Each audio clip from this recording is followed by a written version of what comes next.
ముఖ్యమంత్రి చంద్రబాబుకు ప్రైవేటీకరణ పైన ఉన్న శ్రద్ధ ప్రజల ఆరోగ్యం పైన లేదని ప్రభుత్వ మెడికల్ కళాశాలల పరిరక్షణ కమిటీ సభ్యులు మండిపడ్డారు.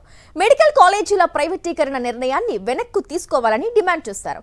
కూటమి ప్రభుత్వ మొండి వైఖరికి వ్యతిరేకంగా వచ్చే నెల 9వ తేదీన విజయవాడలో సామూహిక నిరసన దీక్ష నిర్వహిస్తున్నట్లు ప్రకటించారు.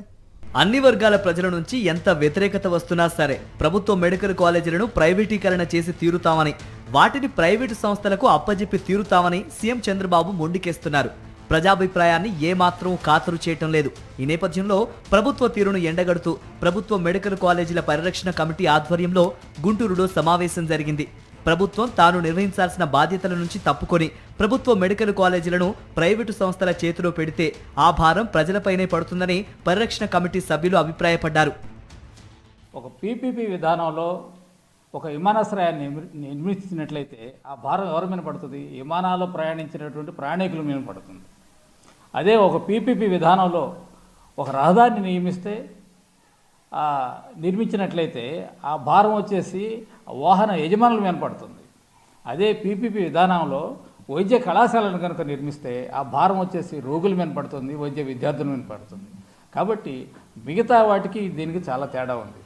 అందుకని ఇవాళ మేము కోరుకుంటుంది ఏంటంటే ఈ భారం అనేది ఆ రోగుల మీద కానీ వైద్య విద్యార్థుల మీద పడకూడదు. కనుక ఈ పీపీపీ విధానాన్ని వైద్య కళాశాలకు మాత్రం అమలు చేయకూడదని చెప్పేసి గట్టి కోరుతున్నాం. తన కోటరికి లబ్ధి చేకూర్చేందుకే దేశంలో ఎక్కడా లేని విధానాన్ని సీఎం చంద్రబాబు అవలంబిస్తున్నారని విమర్శలు గుప్పిస్తున్నారు మెడికల్ కాలేజీల పరిరక్షణ కమిటీ సభ్యులు. దేశంలో ఎక్కడా పీపీపీ పద్ధతి ద్వారా మెడికల్ కాలేజీలను నిర్వహించడం లేదని అన్నారు. మెడికల్ కాలేజీల ప్రైవేటీకరణకు సంబంధించి పూర్తి వివరాలను శ్వేతపత్రం ద్వారా ప్రజలకు తెలియజేయాలని డిమాండ్ చేశారు. మెడికల్ కాలేజీల ప్రైవేటీకరణను ఆంధ్రప్రదేశ్ ప్రజలు ముక్త కంఠంతో వ్యతిరేకిస్తూ ఉంటే ముఖ్యమంత్రి చంద్రబాబు మాత్రం మొండిగా ముందుకు వెళ్తున్నారని ఆగ్రహించారు.